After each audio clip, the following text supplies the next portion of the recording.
Buenas tardes. Hola, buenas tardes. Buenas tardes. Buenas tardes. Buenas tardes. Buenas tardes. Buenas tardes.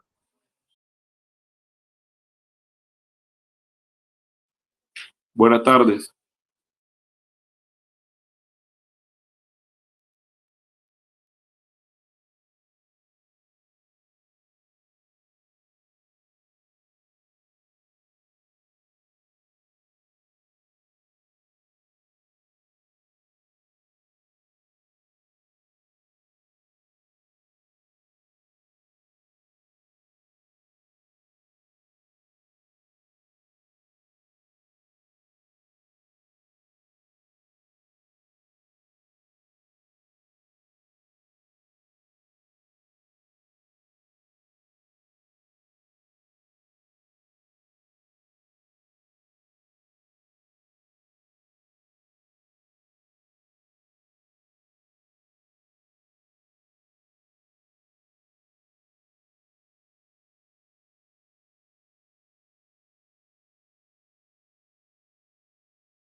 Buenas tardes.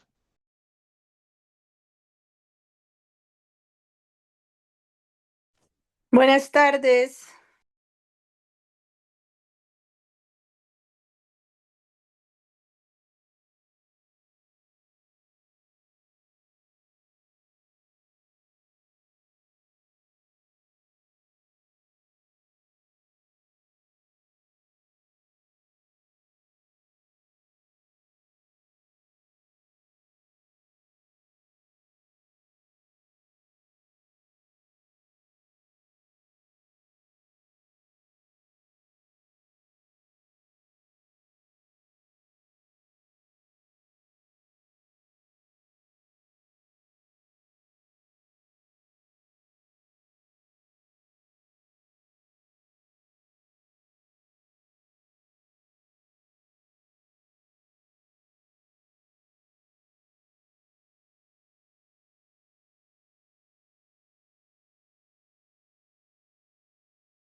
Hola a todos y todas. No sé si me escuchan bien, espero que sí. Sí, Sí, Muy perfecto, Veo muchas bien. conversa. gracias. Buenas tardes, muy bien. Buenas tardes a todos y todas. Me alegra mucho estar en este espacio. Es nuestro webinar inaugural de esta aventura que vamos a empezar todos y todas con el proceso de este diplomado Herramientas para leer el mundo. Y hoy, pues me da gusto saludarlos. Mi nombre es César Paredes, por si no me han visto ahí en los videos a cada uno y cada una de los profesores. No sé si cómo les estará yendo con la plataforma. Les agradezco mucho que si pueden escribirnos en los comentarios y escribirnos en el WhatsApp, nos indiquen cómo les está yendo con esta primera fase del primer módulo. Y bueno, hoy para empezar estas charlas que son de un valioso contenido y de una importancia muy rica porque van a darse cuenta de lo que vamos a hablar acá y de también las otros webinars que hemos tenido como son de interesantes para el proceso que ustedes están empezando. Hoy tenemos a la profesora Jimena Forero, quien fue profesora mía, les digo, con eso les digo todo.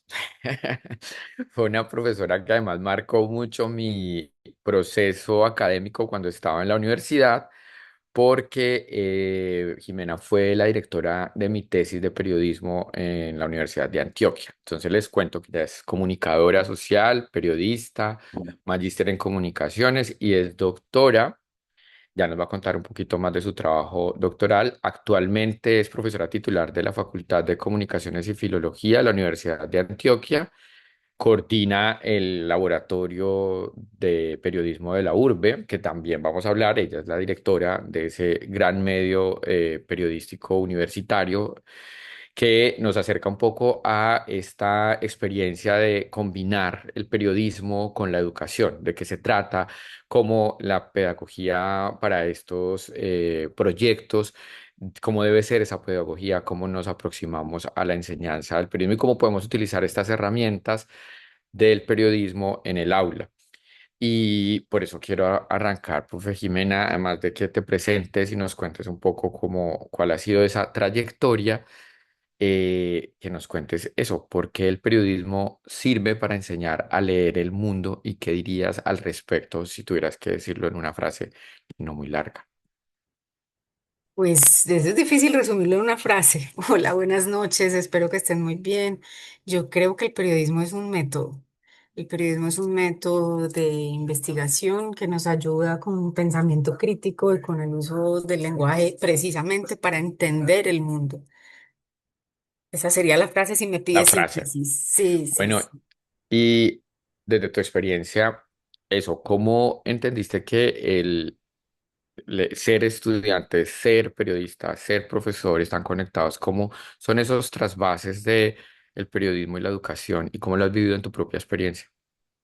Pues yo estudié comunicación social periodismo, pero vengo de una familia de profesores. Y si bien me gradué y me fui a trabajar pues como periodista, terminé siendo profesora de periodismo, lo cual pues no, después mirando, digamos, en perspectiva no me pareció tan extraño sabiendo que mi mamá es profesora, mi papá es profesor, tengo muchos tíos profesores y que en el colegio, pues yo hice parte del periódico escolar del bachillerato hasta que llegué a dirigirlo en 11 y ahí fue que dije, quiero estudiar periodismo. Entonces fue como un entronque muy natural, pero uno lo ve es con el paso del tiempo que se da cuenta de que el lenguaje y este método de tratar de entender mejor la realidad lo acercan desde la educación, pues porque la educación en las paredes y en las instituciones es formal, pero estamos aprendiendo 24/7 por fuera todo el tiempo.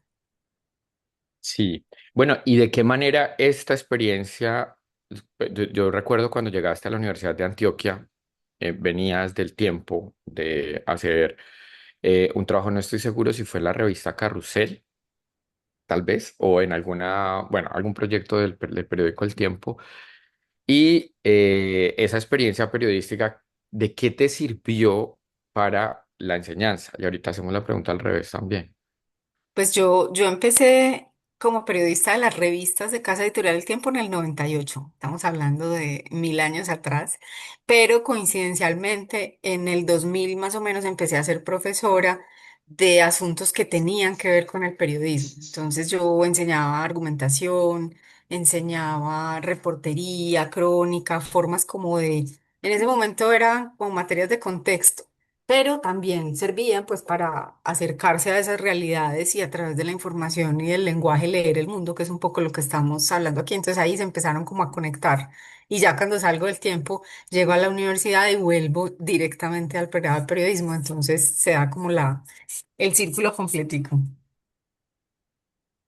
Sí, y ese retorno a la universidad, cuando vuelves del periódico a la universidad, ¿qué había cambiado en la universidad y qué ha cambiado en la educación? Un poco podrías también hacer ese recorrido de cuáles son esos cambios que se han dado en los procesos de enseñanza y sobre todo de materias que tienen que ver con la comunicación y con esto de hacer publicaciones con información verificada y de interés público.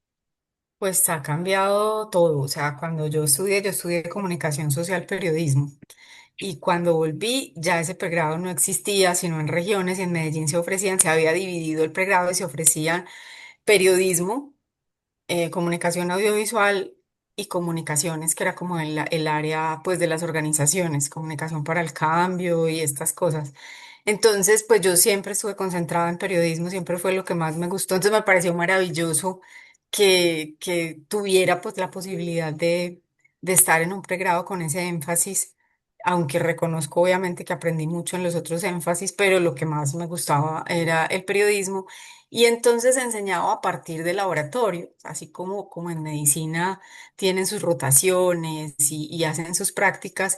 Aquí estaba pensado este pregrado desde un laboratorio en el que se hacían asignaciones periodísticas, las materias contribuían pues con investigaciones, hacíamos consejo de redacción, había un periódico, se empezaban a hacer los primeros noticieros de radio.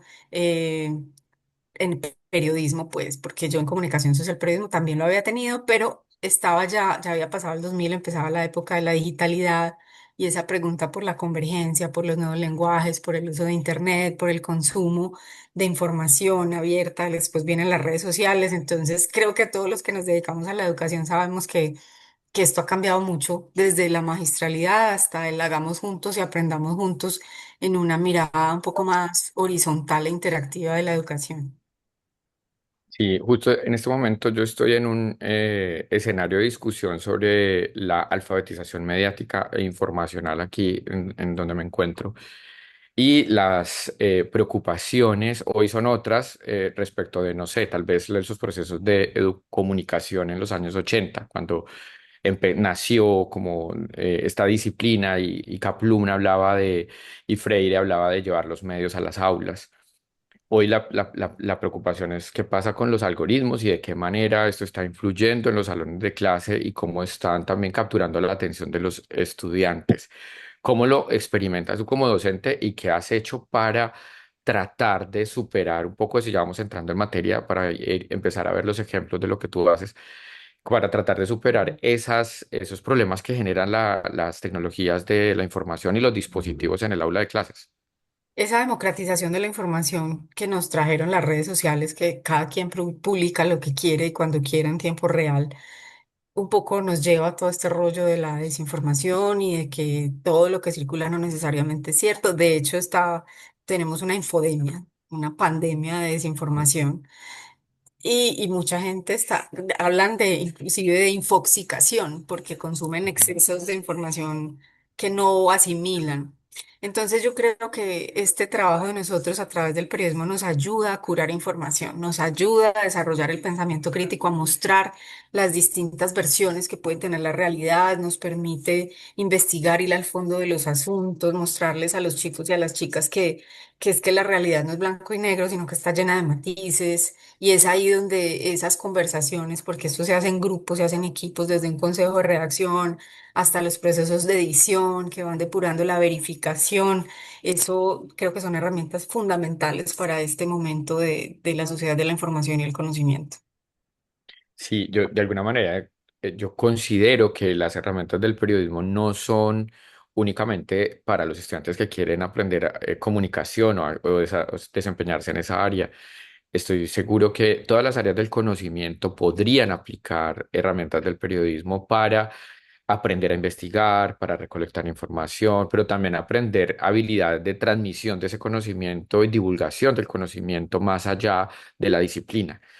Yo quiero que hablemos, ahora sí, entremos en materia, estoy era calentando, vamos a hablar de lo que tú estás haciendo en el aula y cómo lo estás haciendo. Entonces, si nos puedes contar un poco de qué se trata el aula, muchos de los profesores aquí no saben qué es, no lo conocen, entonces sería interesante que lo vieran con sus propios ojos, identificaran el trabajo que tú haces y también cómo lo estás haciendo, cómo estás haciendo ese proceso de laboratorio de aprendizaje. Les voy a compartir la pantalla para que naveguemos un Perfecto. poco y les cuento un poquito qué es lo que hacemos nosotros. Em,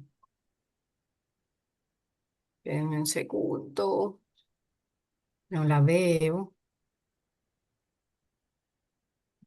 A ver.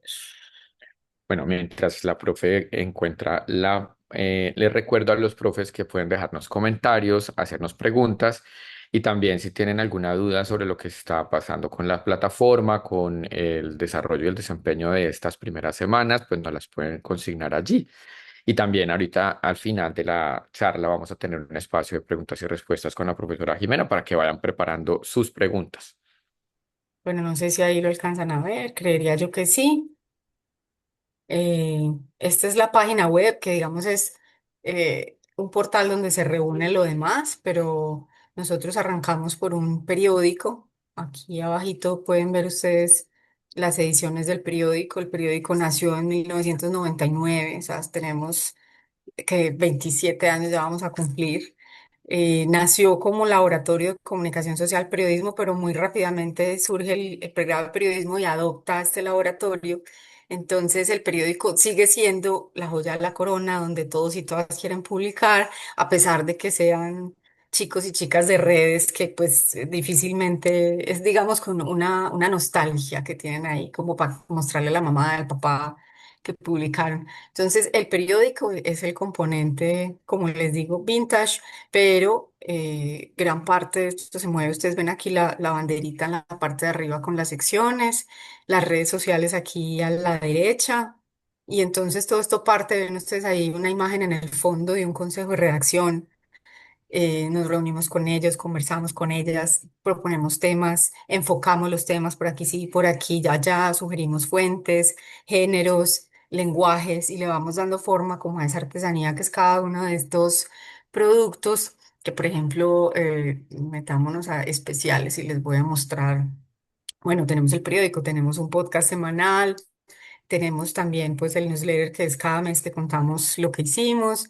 En el podcast llevamos ya 75 episodios como en 6 temporadas, que lo que tiene de bonito esto, por ejemplo, es que hacemos invitaciones abiertas a los y las estudiantes. Entonces, ¿quién quiere participar en el episodio de esta semana? Y se mezclan chicos de primer semestre, de tercer semestre, de octavo semestre, y hacen el guión y se meten a la cabina y entrevistan a un experto. Entonces, ahí digamos que van generando como unos lazos y un compartir información que se convierte en toda una suerte de aprendizaje colaborativo, porque el profesor o la profesora está ahí, pues yo no soy de la urbe solita, ¿no? Yo tengo unos compañeros profes que lideran unos lenguajes, para el sonoro hay uno, para el audiovisual hay otra, para el periódico hay otro, para la página web somos 5 profesores y 6 auxiliares.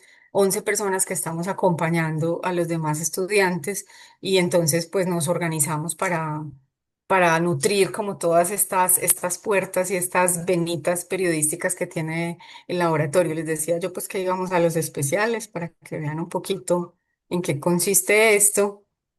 Y aquí pues les puedo contar, por ejemplo, estos chicos de flotantes estuvieron en Nueva Venecia, en la Ciénaga Grande haciendo, mírenme esas imágenes, haciendo pues notas de cómo un alga se está comiendo esta ciénaga y esta comunidad se está quedando sin recursos, pues porque el alga se come el oxígeno y los peces se mueren. Bueno, en fin, ellos hicieron en varios lenguajes, estuvieron allá 4 días con esa comunidad. Eh, También podemos ver por aquí en deporte un chico que se consiguió a este personaje tan interesante que es Emiliana, que es una chica trans que está en la selección Antioquia de voleibol. Y bueno, la verdad es que tiene uno acceso a un montón de historias con los ojos de, de juventud, pues es otra agenda distinta a la que presentan los medios masivos de comunicación y de verdad que son puertas a otros mundos que lo mantienen a uno joven, puro colágeno. Me encanta eso. Una pregunta que yo creo que se están haciendo los profes y las profes es ¿cómo construye uno una agenda para cubrir un tema periodístico? ¿De qué manera? ¿Cuáles son las herramientas y qué se necesita? Ellos están en este proceso empezando a ver, a identificar necesidades de información y también tienen que formular un proyecto con un medio de comunicación y con una publicación al final. Ese es el resultado que queremos al final para que se gradúen todos y todas. Y la pregunta inicial es, ¿cómo arrancamos? ¿Qué hay que hacer para empezar?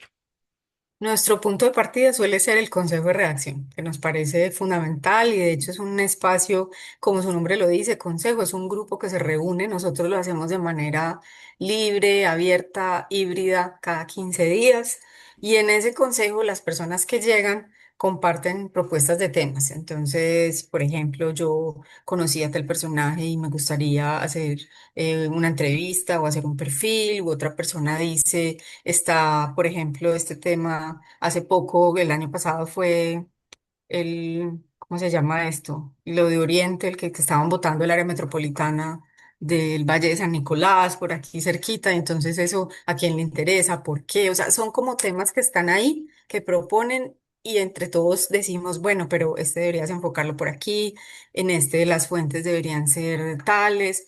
Por ejemplo, recientemente uno de los auxiliares quería probar unas terapias de privación sensorial. Él muy curioso con las terapias todas estas de nuevas, que el agua fría, que las piedras, yo no sé qué. Y entonces conoció los tanques de privación sensorial y ahorró hasta que consiguió 120.000 pesos para pagar una hora de terapia en un tanque de privación sensorial. Se metió allá y narra toda la historia y entrevista a psicólogos y al dueño y cuánto vale, cuánta agua le cabe a esto. Bueno, en fin, son historias que se van construyendo en ese consejo de redacción que nos permite curar esa información y darle como forma al enfoque, a las fuentes, al lenguaje, al género, a cómo se va a contar eso. Si va a ser sonoro, si eso va a ser audiovisual, si va para el periódico y es escrito, en qué temporalidad funciona, a qué coyuntura responde. Bueno, como muchos consejos. Sí, ahí están apareciendo algunas de las preguntas que me parecen clave para tenerlas en cuenta y las metiendo en la conversación. Una es, por ejemplo, cuando se trata de un periódico escolar, hay unos desafíos más grandes, por supuesto. Los estudiantes son mucho más jóvenes y hay que procurar trabajar con ellos. Ahí, si tú haces un ejercicio de imaginación y te vas al periódico escolar cuando empezaste, cuando estabas en tu época de infancia y cuando la mamá y el papá, que eran educadores, estabas pensando ya en estas tareas, ¿qué ideas les podrías dar a los profesores para establecer esa conexión con estudiantes mucho más jóvenes y de qué manera podrían imaginarse ese proyecto de periodismo escolar? No me queda tan difícil porque en De la Urbe recibimos semilleros. Recientemente hemos recibido semilleros de periodismo de La Ceja, de colegios, del Peñol, de universidades también. E inclusive en este momento yo personalmente tengo un semillero de chicos de colegio los sábados. Entonces, yo creo que lo que tiene uno que es administrar el entusiasmo, es decir, oír mucho esos temas que les tocan, que les interesan, que quieren conocer mejor, ayudarles a cómo se abordan para investigarlos, para entenderlos, porque muchas veces, como diría Diana Uribe una vez en un podcast, ella dice que estas edades en los adolescentes son supremamente interesantes. Ellos están y ellas están cuestionándolo todo, queriendo entender el mundo, definiendo su identidad. Entonces yo creo que es un momento muy interesante para dejarles investigar ese mundo, leer ese mundo y que el periodismo y la reportería sean las herramientas para acompañarlos y ayudarles a gestionar ese entusiasmo. Sí, que nosotros seamos como quienes están ahí al ladito, pero no imponerles absolutamente nada, porque las agendas que ellos proponen y ellas proponen son supremamente distintas a lo que uno se puede imaginar. Entonces, esto requiere flexibilidad y apertura. Bien, cuando llega un estudiante nuevo, quiere entrar en en el proceso, eh, ¿cuál es la puerta de entrada para que ustedes le digan, sí, esta historia va, esta historia no va? ¿Cuál es el criterio?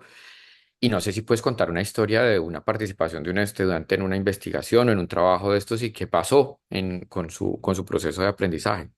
Yo llevo 4 años al frente de la urbe y llegué a la urbe cuando el laboratorio acaba de salir de pandemia, estábamos empezando 2022 y había estado muerto en pandemia, pues como que en pandemia todos estábamos cuidando la vida y en otras cosas y resolviendo como lo más urgente. Y en 2022 llegaron dos chicos, uno es de aquí de Medellín y otro es de Arauca, de Arauquita. Los dos se llaman Santiago. El primero llegó en primer semestre diciendo quiero contar mi historia de por qué vengo de Arauquita y estoy aquí para que no me reclutaran los grupos armados allá en mi pueblo. Mi mamá es profesora y me dijo, váyase a estudiar, mi hijo, que aquí... Y él cuenta toda esa historia, o sea, él se acerca y dice, lo quiero hacer en el periódico. Se nos acerca y una de las auxiliares lo acompaña y entre los dos empiezan a hacer versiones y a pulir y a investigar y Santiago en este momento está en séptimo semestre y está a punto de empezar su trabajo de grado. Ese es Santiago. El otro Santiago llegó en segundo semestre queriendo hacer la historia de una biblioteca que queda aquí cerca de su casa que nunca terminaron. Y entonces empezó a ir a los consejos y cada vez le pedíamos avances y él nos contaba. Y en este momento Santiago va para la silla vacía a hacer prácticas de periodismo y ya ha publicado en otros medios independientes y se le ve, o sea, yo como profesora es que se me ponen los ojitos así, porque les ve uno el proceso, los ve crecer como estudiantes y yo pues me muero de orgullo cuando reciben Simones Bolívar porque se han ganado premios Simón Bolívar, entonces me parece maravilloso. Y hablemos del impacto. No sé si quieras contarnos alguna de estas historias de qué relevancia ha tenido en la comunidad, cómo han llegado y qué ha pasado después de publicar una historia. Lo digo a propósito porque recuerdo mucho una clase con Juan José Hoyos, que también fue un profesor muy querido de la Universidad de Antioquia. Creo que ya no está dando clases, me imagino. Está jubilado. Eh, Está jubilado. Gran profesor, tiene un prólogo de un libro que decía el poder de las historias y nos lo hacía leer porque era la historia de una comunidad indígena que pierde un tambor y era en un ritual, se le perdió al chamán, en ese caso era el Jaibaná, se le pierde el tambor y esa comunidad queda sin música y el Jaibaná llama a Juan José y le dice, no sé, en una fiesta parece que llegó un antropólogo y él en medio de la fiesta le entregó el tambor al antropólogo y se desapareció el antropólogo. Entonces Juan José escribe una columna preguntando por el tambor y el tambor aparece y se lo devuelven a la comunidad. Y él hace una reflexión muy poderosa sobre por qué contar una historia tiene un efecto para la comunidad. Entonces yo quiero que me nos cuentes un poco sobre eso. Yo creo que nuestro impacto no es así como de medios nacionales, pero sí en nicho. Entonces pongo aquí el periódico sobre todo porque de la urbe se distribuye, el periódico de la urbe se distribuye de manera gratuita en muchos lugares y si ustedes ven ahí las portadas, las carátulas de las ediciones más recientes, por ejemplo, esta de Historias Migrantes, que está la barquita y estos chicos se fueron y chicas se fueron para Necoclí una semana a entrevistar migrantes y a hablar pues como a indagar sobre toda esa realidad en el Urabá antioqueño, sobre todo en Necoclí. Y allá, por ejemplo, se dieron cuenta del impacto del comité de la Cruz Roja, de un grupo de monjitas que atiende de manera gratuita y todas estas personas con las que conversan de alguna manera se sienten representadas. Y eso genera como una conversación en torno al tema, porque no solo, digamos, publicamos las historias, sino que luego invitamos a los autores y las autoras a que compartan el detrás de cómo les fue en esa reportería, cuáles fueron esos aprendizajes. Otra historia muy importante, pues que habría como que sacar, nosotros tenemos un impacto mucho más grande dentro de la universidad. Estamos hablando de una universidad de 37.000 personas con el asunto, por eso un poco los temas universitarios que ustedes ven ahí son de los que más impacto tienen. Todo el asunto de las BBG, las violencias de género, Ahí como tuvimos un especial dedicado, por ejemplo, a una profesora que la perseguía a un estudiante y eso se logró viabilizar, porque a veces pues como el que las cosas parecen saludo a la bandera, esa visibilización viabiliza todos los procesos, la conversación, pone de presente como ciertas cosas que normalmente no se tienen en cuenta. Entonces, yo creo que el periodismo es una herramienta y en este caso, pues de la urbe ha sido una herramienta para contar la crisis de la universidad, en su momento para contar lo que pasó en la Comuna 13 de la Operación Orión. La apuesta siempre ha sido como por un periodismo ciudadano y yo sí creo que se han logrado poner sobre la mesa y sobre la agenda temas que de otra manera no llamarían tanto la atención. Entonces, creo que ahí estaría como el impacto de estas historias. Buenísimo. Bueno, aquí hay una pregunta que me parece clave hacerla en directo: ¿cómo trabajar la ética periodística cuando los que producen los contenidos son adolescentes o menores? Nosotros tenemos varios laboratorios que son con reporteritos menores de primaria, y en esos casos pues también se requiere una guía, una ayuda. ¿Cuáles son esos criterios para poder trabajar con contenidos que mantengan un criterio ético periodístico?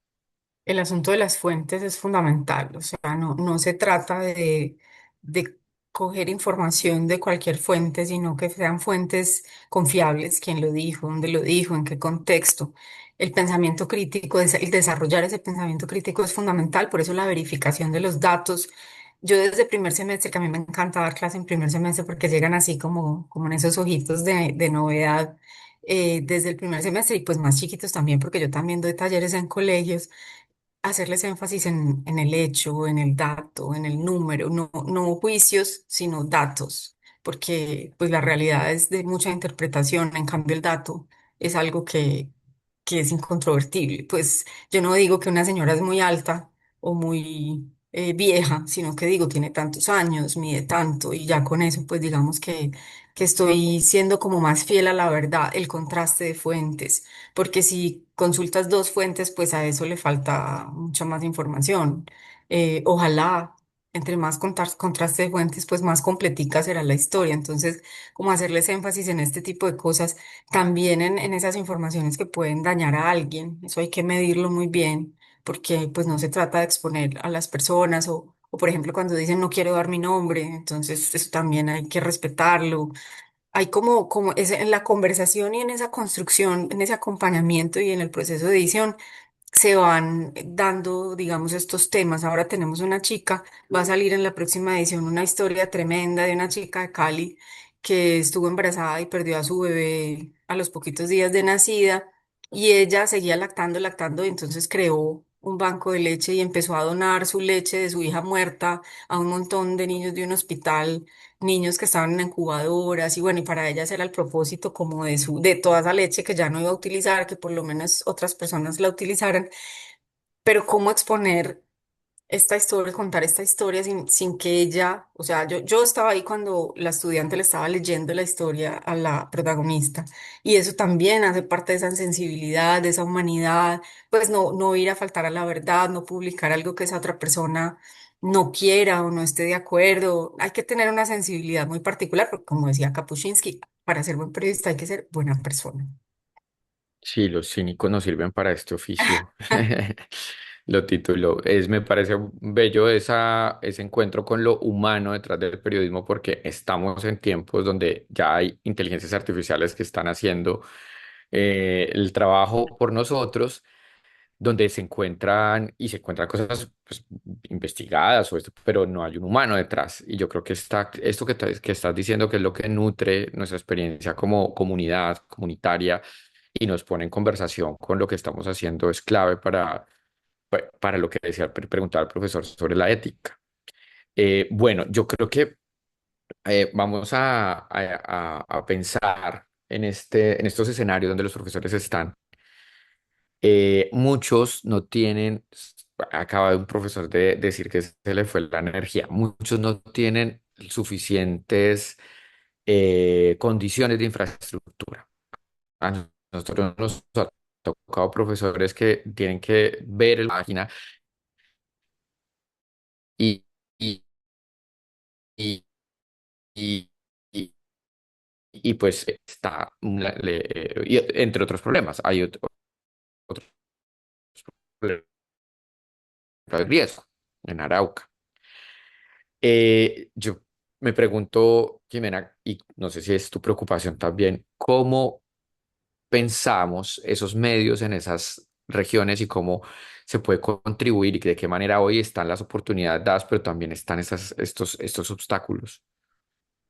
Pues yo lo que creería, porque no soy amiga de exponer ni a los profesores ni a los estudiantes en estos contextos que sabemos son tan complejos en el país, de pronto irse por temas más que claramente son políticos, pero más suaves. La cultura, por ejemplo, que permite unas reflexiones y estos chicos y estas chicas son de series, de películas, de música y de pronto por ahí explorarles como esos intereses que los agrupan, que los congregan y que les pueden ayudar como a reflexionar sobre estos temas de la vida que tanto les interesan. En este momento, por ejemplo, la salud mental es un tema que para estas generaciones es fundamental. Es decir, no abordar de frente, tirárselas de mártires y entonces vamos a irnos en contra de tal líder. Yo diría que no, pues yo no soy amiga de que se expongan así. Obviamente, pues uno respeta, pero estamos hablando de menores de edad, entonces, y de profes que no, que ya de por sí son figuras que lideran en el territorio. Entonces yo creo que habría que ser estratégicos y tratar de ser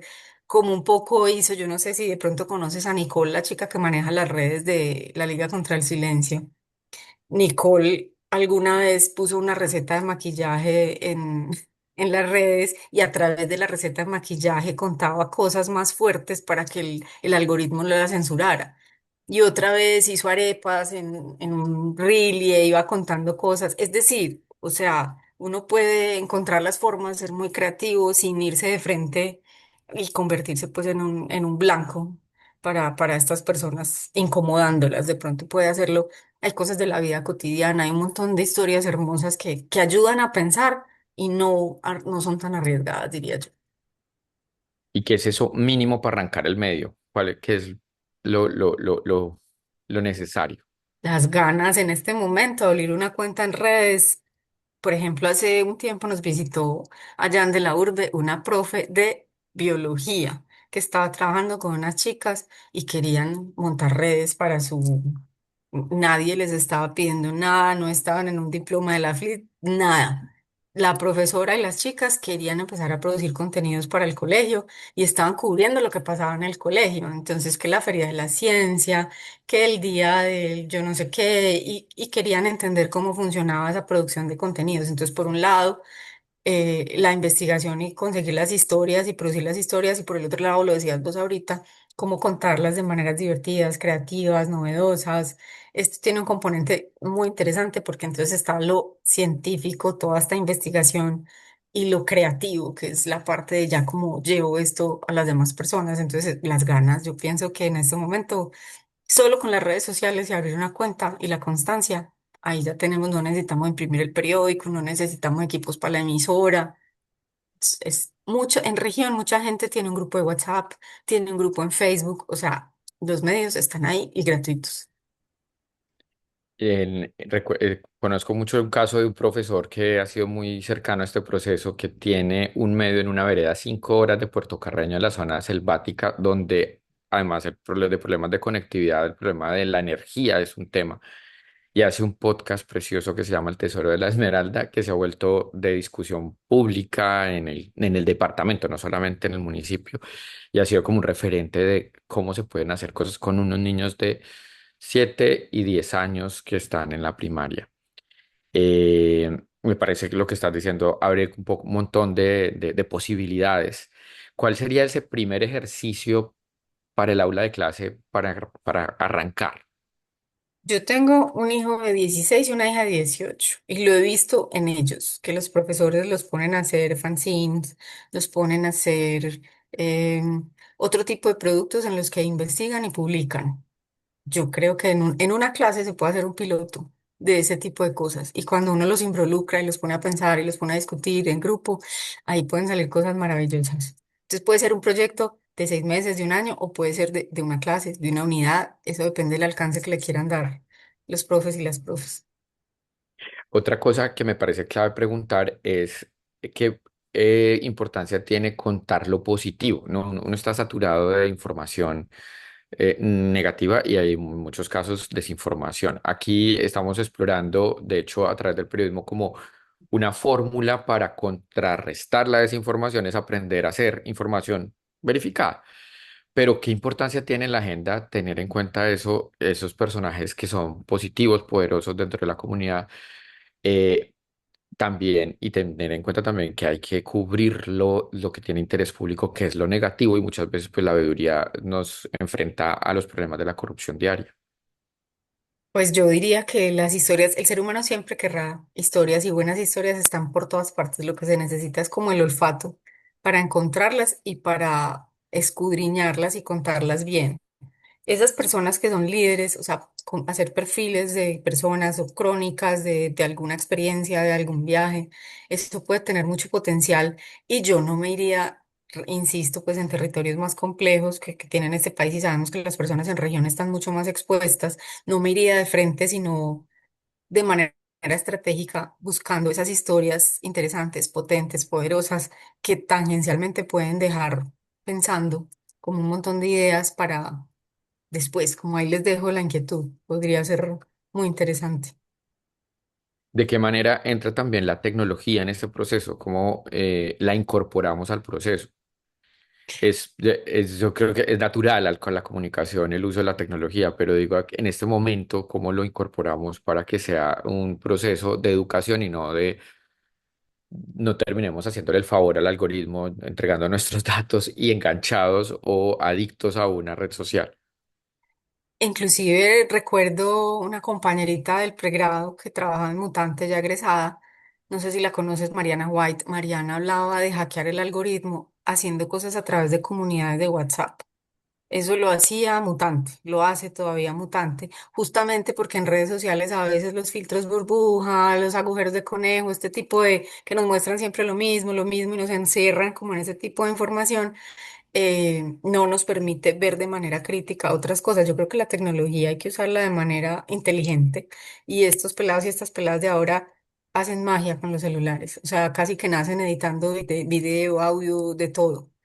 En la facultad hemos visto teniendo cámaras de televisión, teniendo cabina de audio y muchos y muchas prefieren hacer cosas con sus celulares porque les son más familiares, porque hay licenciamiento gratuito, porque por muchas Es más razones. rápido, es más accesible, no tienen que ir a hacer Exactamente. fila en el Los laboratorio. proyectos creativos son un hit para que se involucren, pero detrás está la historia. O sea, sin historia puede haber brillitos, pueden volar y no, no hay fondo. Entonces, tienen que estar como las dos cosas. Eso me parece clave. ¿Qué tiene una buena historia? ¿Cuáles son los ingredientes de una buena historia? Que eso me parece clave para que los profesores que ya están pensando en su primera publicación, espero que ya lo estén pensando, porque apenas arrancamos, pero ese es el punto de llegada. ¿Cuáles son esas características de un buen relato? De lo más difícil de entrenar en periodismo es el enfoque, ese olfato periodístico. Entonces, uno puede tener primero un tema. Pero ¿por dónde me le voy a meter a ese tema? ¿Cuál es la coyuntura? ¿Qué es lo llamativo? ¿A quiénes afecta? ¿Por qué es atractivo? ¿Qué es lo novedoso? ¿Cierto? Como, por ejemplo, en el semillero que les digo que yo tengo los sábados, estoy trabajando con chicos y chicas de 15, 16 años. E hicimos un recorrido por la universidad porque muchos y muchas no la conocían. Y después de ver la universidad, entonces empezamos a comentar qué vieron, qué les llamó la atención, y empieza uno a acotar, a hacer preguntas, ¿y por qué te llamó la atención esto? ¿Y por qué te parece interesante lo otro? Y esas preguntas van dándole forma. En el caso nuestro, por ejemplo, llegamos a que en la Universidad de Antioquia, como en muchas universidades públicas, hay un montón de ventas informales. Y entonces ellos y ellas se preguntaban cuál es el límite de la libertad. O sea, un lugar en el que se respira graffiti, como tanta diversidad y tanta libertad, ¿cuál es el límite para que en esa libertad no se vuelva como que cada cual hace lo que le da la gana? Entonces empezaron a trabajar sobre ese tema y a buscarle fuentes a ese tema. El enfoque llega desde la conversación y las preguntas.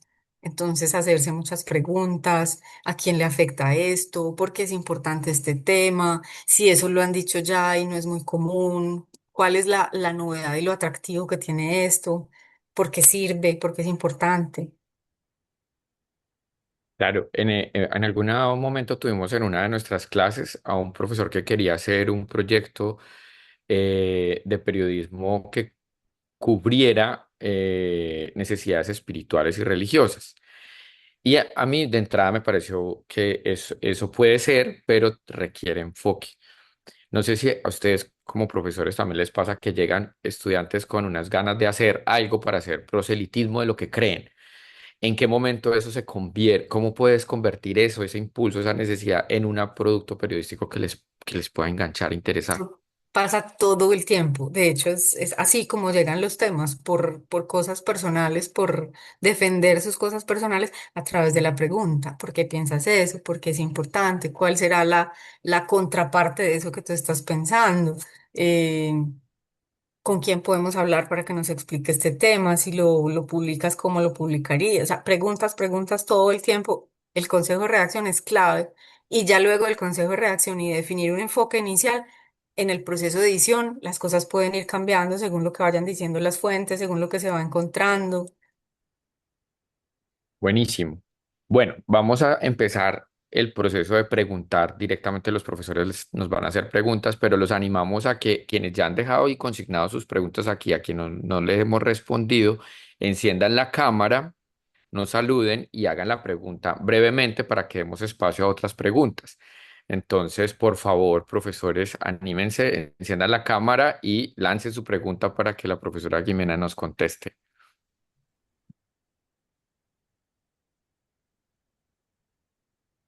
Hola, buenas noches. Buenas noches. Buenas noches, dale. Hola, César, Jimena, buenas noches. Mi nombre es Jailer Cárdenas, soy profe de lengua castellana en mi colegio, acá en Cúcuta. Pues actualmente trabajo en un colegio privado, pero tengo cuatro chicas que me tienen loco con la idea de todo lo audiovisual, ¿sí? Yo soy el creador de contenido de la página de Instagram del colegio, del perfil de Instagram del colegio, y tengo estas cuatro chicas que cuando les comenté la idea del diplomado quedaron súper encantadas y dijeron, profe, por favor, inclúyanos qué debemos hacer, cómo lo debemos hacer. Y yo, ok, vamos a organizarnos poco a poco.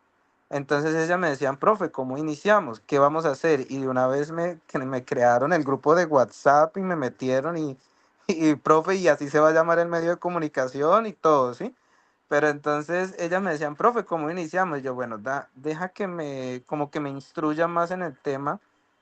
Y ellas empezaron de una vez, profe, debemos crear el guión, debemos crear como la estrategia que vamos a utilizar. Pero a mí me surge la duda como ellas me plantean más desde el tema de crear contenido dentro de un perfil de Instagram, pero ¿qué temas podríamos abordar? Es como mi duda más grande y como la que no me ha dejado arrancar como tal. Entonces me gustaría como saber cuál sería la guía o cuál sería el camino que debería tomar para yo poderle dar como esta luz a mis chicas y que podamos entre los cinco distribuirnos las tareas y decir, vamos a hacer todo este medio de comunicación posible. Profe, yo le diría que el primer paso es sentarse a conversar y decir qué es lo que quieren y lleguen a un acuerdo. ¿Qué tipo de medio quieren? Un medio cultural. Estas chicas que les decía yo ahorita de la profe que tenían, era un perfil de Instagram precisamente para contar lo que pasaba en el colegio. Pero yo no sé si ustedes quieran contar otro tipo de cosas. Por ejemplo, hay quienes les gusta reseñar conciertos, actividades, hacer como una agenda cultural. O hay otras personas que se van por el tema ambiental. O hay, mejor dicho, depende, tienen que tomar decisiones, qué tipo de perfil de Instagram quieren porque es como una personalidad, es definir qué es ese medio, para qué es, qué tipo de contenidos quieren. Si es Instagram, digamos que ahí ya le define a uno los reels, las stories, las notas que va publicando, qué tipo de contenidos quieren y ya está delimitado el tipo de contenidos. Una vez definan el tipo de medio que quieren, entonces se reparten tareas, hacen un primer consejo de redacción y hacen una primera producción de lanzamiento. Pero lo primero sí es sentarse a definir el tipo de medio que quieren y para qué lo quieren. Muchas gracias. Bueno, y le recuerdo al profe que tenemos en la plataforma una cartillita que se llama Manos a los Medios, que les recomiendo que la descarguen y la empiecen a usar, porque esa es clave para el proceso, desde de ceros, desde empezar con un celular hasta el final, ahí está como un paso a paso. Entonces les recomiendo que la revisen y la miren, que esa está muy pedagógicamente está escrita para esto, para hacer un paso a paso. Bueno, otro profe. ¿Cómo se llama? Me repite el último que dijo, por favor. Manos a los medios se llama es un PDF que pueden descargar, está en la plataforma de Sistel, solo que hay que buscarlo. Igual también Marilyn se los puede enviar por el WhatsApp a todos Muchas gracias. y a todas. Bien, ¿quién más? Hola, hola, Buenas, buenas noches. noches. Bien, si pueden Eh, levantar la manito para hacer la sí, pregunta, les Y lo agradezco. hago. Buenas noches, ¿cómo estás? Yo tengo la manita levantada. Vale, dale. Pues, disculpa, ¿pueden mirar el orden de las manitos y en ese orden intervenimos de pronto? Claro que Mucho sí, gusto. Mi vamos. nombre es Juan Álvaro Medina, soy docente del área de lengua castellana nombrado del sector público en una institución también en San José de Cúcuta. Yo llegué a esa institución educativa, la institución ya tenía los inicios de un medio de comunicación naciente, se llama Voces Sin Fronteras. Este medio se encargaba en una primera instancia de manejar las redes sociales del colegio, pero como los procesos muchas veces en el sector público van y vienen y dependen es de la voluntad de los maestros, cayó casi por un año en, en desuso. Me dan el cargo de manejar este medio de comunicación, el medio ha ido recuperándose, ha ido ganando un poco más de fuerza y la intención principalmente mía de participar en este diplomado es, número uno, poder capacitar a los estudiantes que van a ingresar próximamente a este espacio, porque hay que generar un relevo generacional en estos procesos. Em, Generar una red también de apoyo con diferentes medios escolares para que pueda surgir un proceso de apoyo escolar bastante interesante de redes de comunicación y preguntar fuentes que se puedan o que puedan financiar este tipo de procesos. ¿Por qué? Porque yo veo que en lo que la profe expone hay un apoyo institucional bastante fuerte a partir de universidades públicas que tienen un poco más de recursos que lo que viene teniendo un colegio y más en región frontera. ¿Cómo podemos nosotros hacer para fortalecernos a nivel de infraestructura, a nivel de equipos y a nivel de capacitación de estos espacios que brinda, por ejemplo, la Flip o demás, que solamente da el espacio para una persona, que fue lo que alcanzamos nosotros a tener? Profe, yo creo que ahí habrá proyectos y convocatorias a las que se pueda aspirar. No sé si a través de la gobernación, de la alcaldía, de pronto, la Secretaría de Cultura. Yo no conozco cómo será en Cúcuta, no tengo idea. De pronto César tiene como más información respecto a estas financiaciones. Nunca ha sido fácil. Por eso hablábamos de cómo arrancar, Es que pero se puede justamente, explorar. justamente por eso fue que me vinculé a eso, porque el año pasado yo estoy haciendo cacería por las convocatorias de estímulos y demás, pero no dan el espacio para la integración de estos medios de comunicación escolar. Inclusive lo ven de cierta forma hasta con malos ojos, porque lo ven desde un punto de vista tradicional. Es que van a sacar un medio de comunicación y qué van a hacer, que el TikTok, que el Instagram, que el no sé qué. Incluso para generar un espacio como un periódico escolar digital, no está a la disposición de entregar recursos para la compra de un dominio, de una página web, porque no es lo urgente ni lo necesario. Yo creo que Entonces uno queda bueno, puedo desarmado. darles una pista y es, hay que mirar afuera. Hay organizaciones de fuera de Colombia que apoyan estos procesos. Google News, por ejemplo, tiene un sistema de financiación. Hay una profesora que se graduó de nuestro diplomado que tiene un medio que se llama La Lupa Curiosa aquí en Cartagena. De pronto en algún momento la tenemos. En uno de los webinars ella está y ella explica cómo ha sido su proceso de financiación. No de un medio, es un super medio porque llega a muchos colegios en Cartagena. Y con una, claro, ella buscó una convocatoria, aplicó, encontró a través de Google, pero permanentemente están saliendo estas iniciativas. Esto es importante. Muchas de estas salen en inglés, entonces hay que tratar de traducir y buscar la manera de hacer accesible eso para uno, una convocatoria. Pero es posible, o sea, lo que quiero decir es que es posible y hay varias opciones. Aquí en esta red van a encontrar compañeros, colegas que también han podido participar en algunos procesos y eventualmente también aquí conocemos gente que nos puede ayudar con esa información. El profesor Pablo Gañán tenía encendida la cámara, no sé si ya la apagó, pero él es el que sigue. Y luego vamos con la profesora Karen Vallejo, estoy leyendo en orden de levantadita de la mano, y luego el profesor Luis Matiz. Entonces, profesor Pablo. Profe, aquí hay varios Pablo Gañán, entonces les pediría a los profes que